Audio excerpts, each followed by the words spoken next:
Yeah. So the cadence really depends on what you can do or feel comfortable with. It's not that you have to blog every day or every other day. If it's once a week, if it's once every other week, whatever that cadence is that you can do and you can do it in a sustainable way, make that your cadence.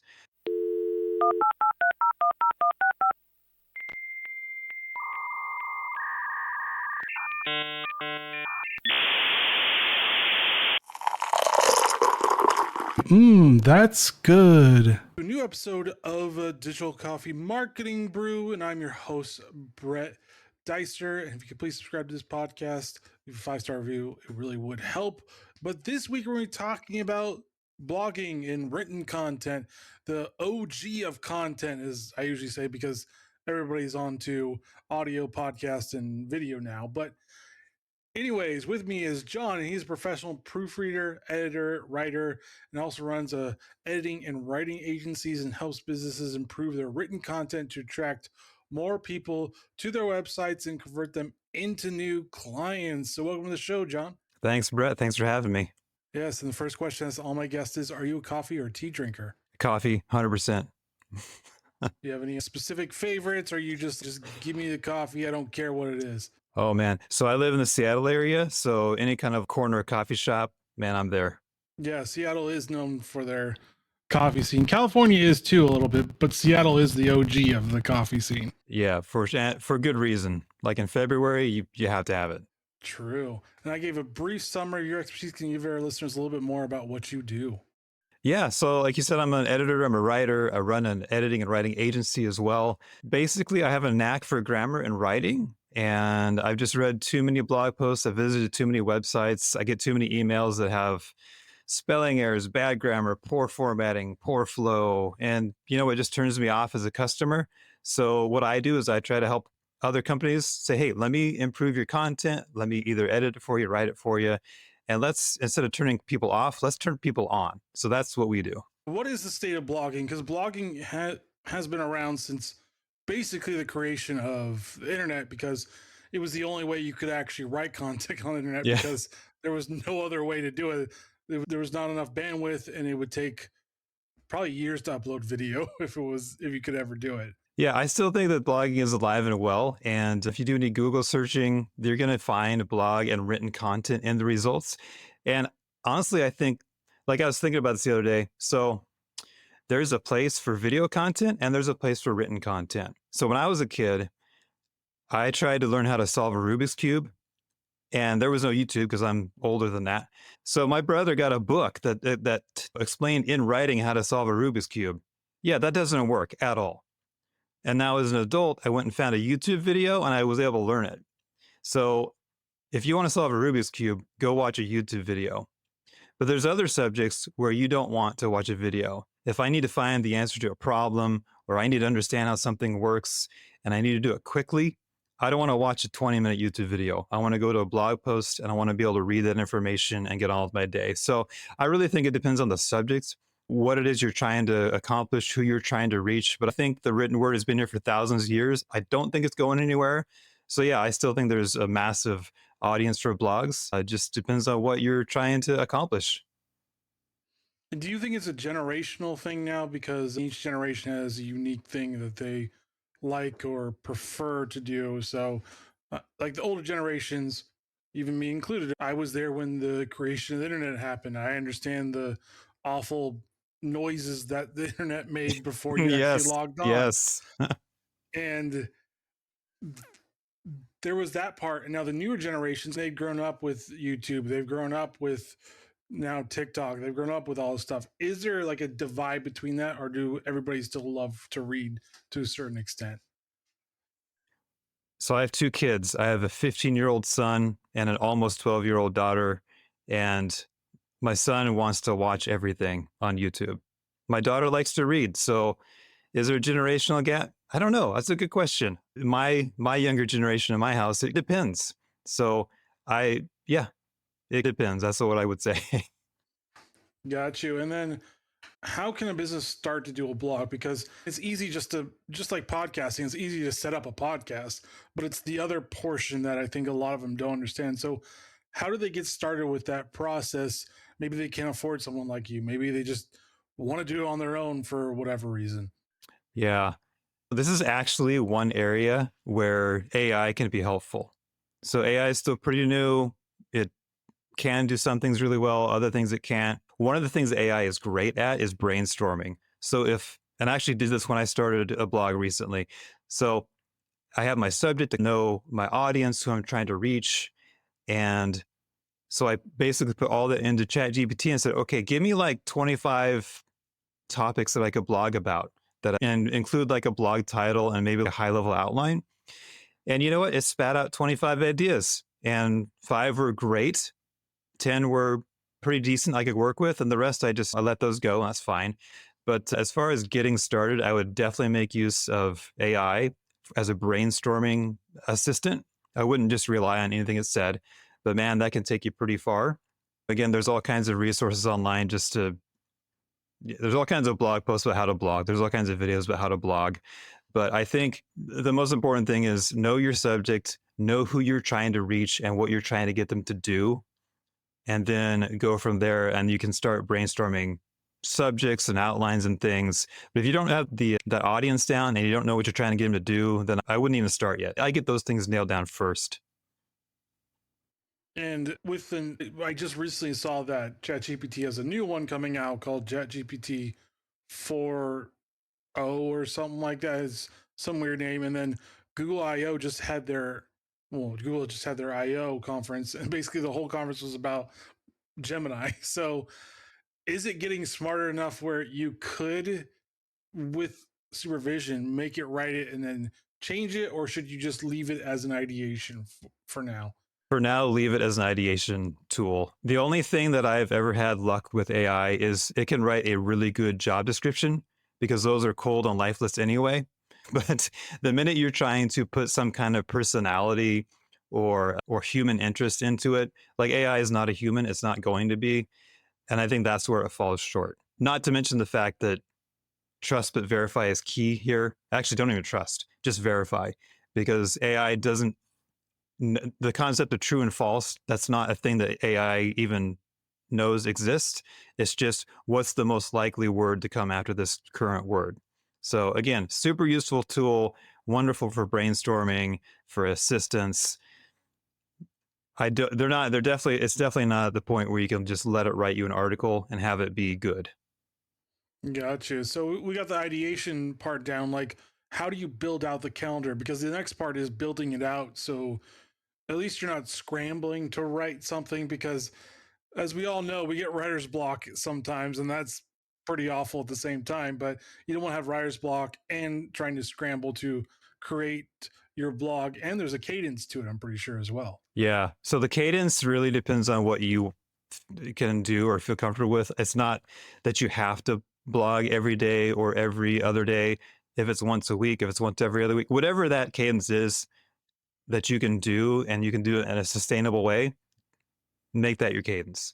So that's where you say, okay, writer's block, how do I get around that? So you got your cadence. Okay, I'm going to write 1 blog post a week, 1 every other week, whatever it happens to be.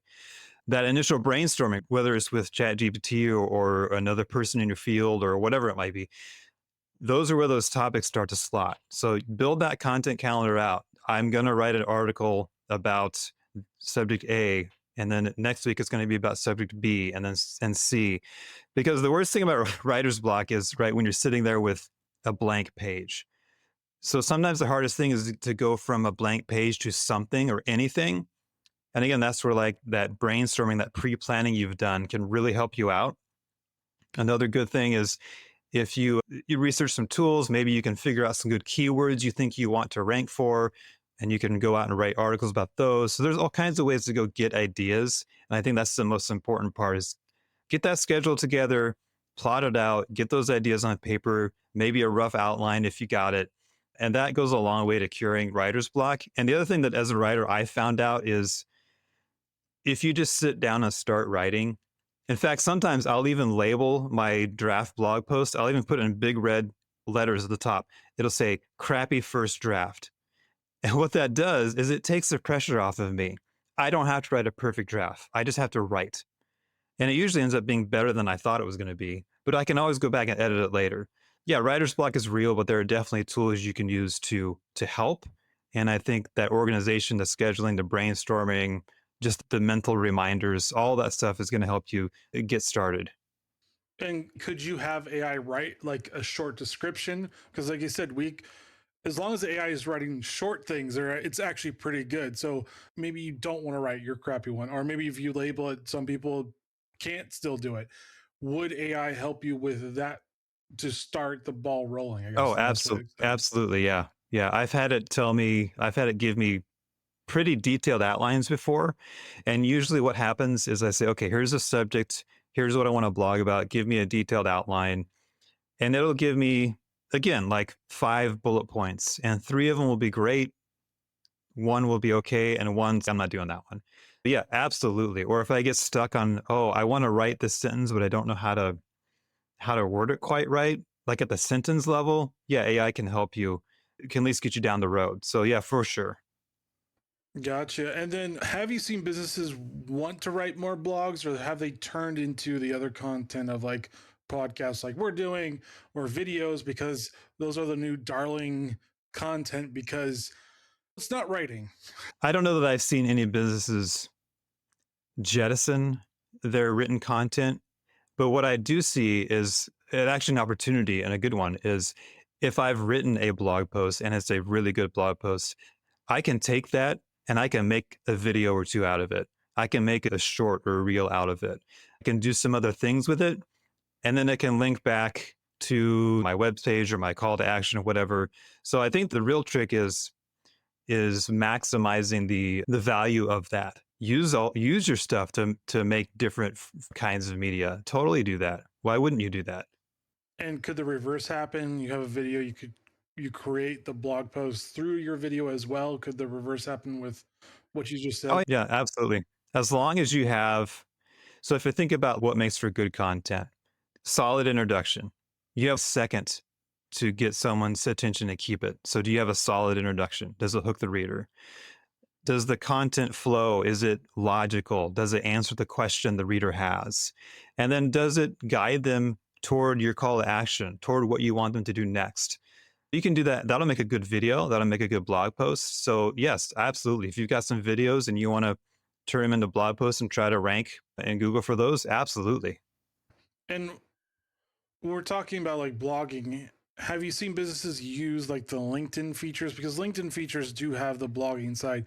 Maybe you don't want to host it on your website for whatever reason. Is it good to actually use those other channels like Medium or LinkedIn specifically? Yeah. LinkedIn has a somewhat new, or at least new to me, feature called LinkedIn newsletters. So I've literally just found out about these. So I don't know a ton about them, but I do know from a little bit of research they can be quite effective. And the nice thing about LinkedIn, and I use LinkedIn a lot, is people go there expecting to read about business things. So if you have a business, that's a great place. Now, the downside is anything you post on LinkedIn, you don't own. So you have to weigh that as a risk.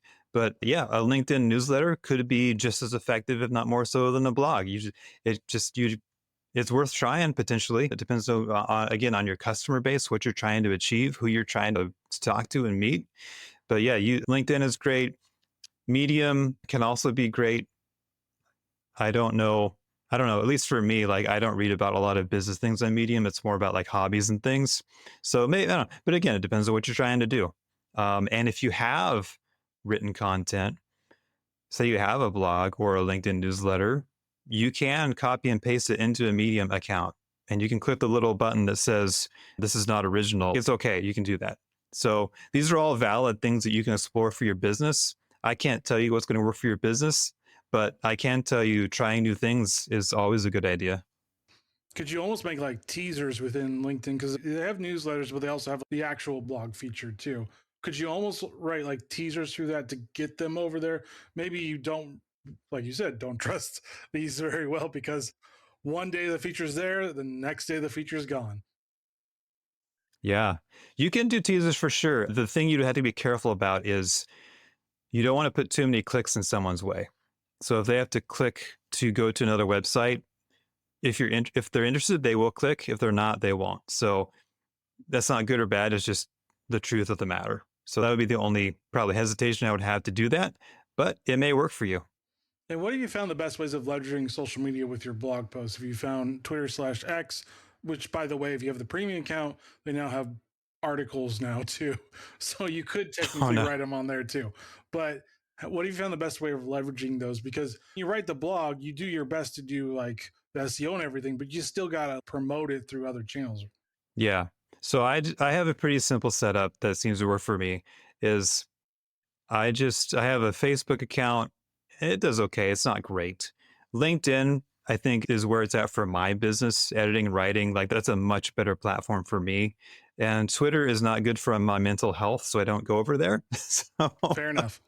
but what I do is I just for the week I schedule out. For me, it's one post a day, and I what I try to do no matter what is whatever I'm posting, whether I'm linking to a blog post or a graphic or something, is I try to pull out the value for the reader. If I can pull out those little snippets of my blog post and say, here's a stat that you can do something within your business, or here's 5 quick tips to how to self edit your next blog post, and just put it right there in the post. And then they can read the article if they want. But for me, I feel like if I can be the guy who always provides value, then I'm going to see more traction. My social media posts. It's not about me, it's about you. What's in it for the reader?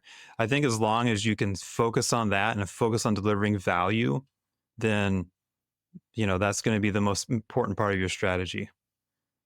Got you. And once you finish, let's say, or finish your first draft, like how should they go edit it? Should they use the AI part because AI can actually help? Should they have, you can proofread yourself, but a lot of times you miss still the things that you actually wrote Yeah. as well. Should they have somebody else look at it or two or three? What's your process for that? Yeah, I'm a little bit biased. I'm going to say that you should hire me to do it, but you can actually edit it yourself if you don't have the means or whatnot. You can also, if you have someone in your life who is good at that thing, you can ask them if they would do it too. There's a pretty basic process you can follow. 100,000 foot view is after you write your first draft, step away. Couple days is great. If you don't have a couple days, a couple hours is okay too. And then you're going to start reading through it slowly from the top. You're going to start just questioning everything. Is that word spelled right? Does that sentence make sense? And stop and verify, look it up. One of the myths that I think people have about people like me as an editor or proofreader, you must just know how to spell every word. No, I have a dictionary. I look them up. I don't know how to spell no one knows how to spell every word. Look words up if you don't know if they're right or not. Use Grammarly. Grammarly is not perfect, but it's a little better than nothing. It will help you catch the more egregious errors. So you're just going to go through and look at all of it. And then here's the trick. Here's the key. Here's like the secret sauce. Once you've done that, stop, walk away for a little bit, come back. And here's where you're going to really find a lot of mistakes. Read it backwards. So start at the bottom, either at the sentence or the paragraph level, just read it backward. What that does is it breaks the flow of the article, because when you read something, you're getting into it, you're getting into the flow and excited about where the story is going to lead. That's not great for proofreading and editing. So if you read it backwards, it breaks all that up and you can really just concentrate on the technical aspects of the writing. So if you take anything away from this podcast and you want to become a better editor, that's it. Read it backwards and you'll catch a lot of those tiny little mistakes you missed the first time through. So once you've gone through that process, then you're going to have caught a lot more errors than you would otherwise have. And now if you want all of them gone, again, hire someone like me who's a professional, but that's going to get you pretty far down the road. And for the SEO side, like what are some good tips and tricks to actually get the most out of it? Because we talk about social media, but the other big one is the SEO side because it still cares Yeah. about written content. Yeah. So if you look at SEO best practices, the very first thing is content is still king. If you don't have quality content, the rest of this doesn't matter. So that's the number one thing. Have you written the best article you can possibly write about the subject? And we're assuming you're an expert at the subject because that's why you wrote the article. After that, then you have to start looking into those SEO best practices. So, for example, let's talk formatting. People don't want to read giant paragraphs when they're reading a blog post. We're not sitting down to read a novel. We're trying to find an answer to something. So the more you can break up those long paragraphs into shorter ones, the better it's going to be. So plenty of white space. And this actually is especially important in the mobile world. So something like 60% of website visitors are mobile. So imagine trying to read a gigantic paragraph on your phone. It sucks. No one, I'm just going to back out and go somewhere else. 2 to 3 sentence paragraphs and then white space and then 2 to 3 more white space, right? Plenty of breaking up that text. In addition to that, you've got formatting or the headline formatting issues. So have you got your headers formatted in the correct way? Not just that they're bold and bigger, but that they're actually formatted as H1, H2, H3 in the software. Have you thought about keywords? Are my keywords still relevant? Have I included other keywords that might relate to the subject in some way? Another big one is evergreen content. So anytime you can write a blog post or an article or a newsletter or anything, and you can make it evergreen, it's just going to serve you and your customers down the road. Imagine you're reading an article about technology and you come across a reference to Y2K. Okay, I'm pretty sure that's out of date, right? So go back and take those out or don't include them in the first place. Another factor is something like, I just read this, only 16% of people actually read a blog post or an article. That means 84% are just skimming or scanning. So have you written this piece with that in mind? So do your headlines, do your headers show the flow of the article? Have you pulled out important information as call outs or quotes or diagrams or pictures? Like those are a lot of the SEO best practices that you can implement. It's fairly easy to do, but it does take time. And again, that's things that we're happy to do for you if you'd rather. So those are just a handful of the things you can do to improve that SEO. And should they actually use like the press release style for their blog posts as well, like the important information on top, and then trickle it down? Because, like you said, most people are skimming for things. So a lot of times, if they have to go hunting all the way down the article, they probably aren't going to read very much. Yeah. So for that, you have to have a good introduction.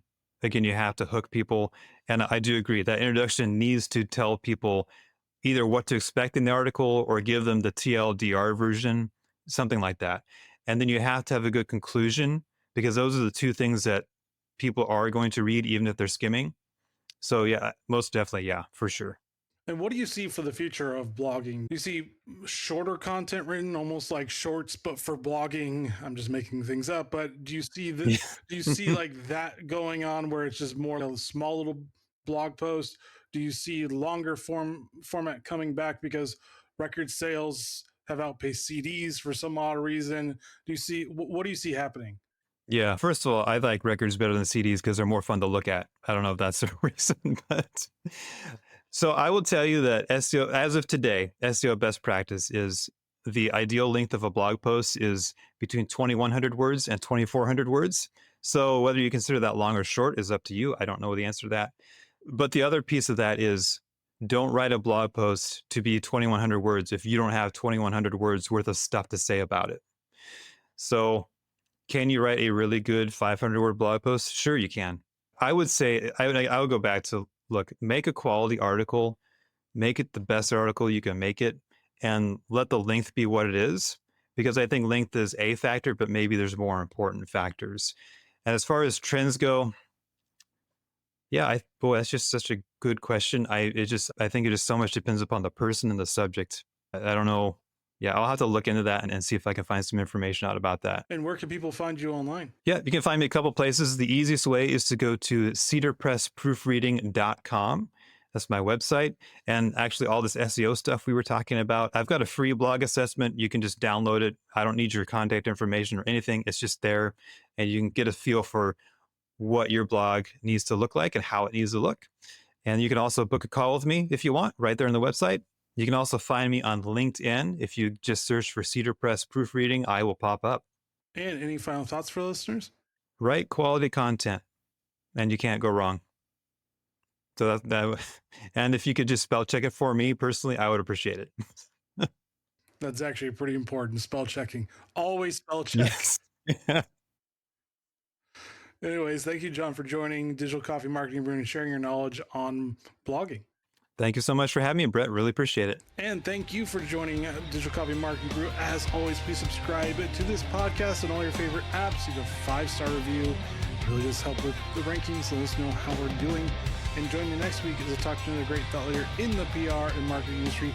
All right, guys, stay safe. Get to understanding your blogging needs and how to blog well. And see you next week. Later.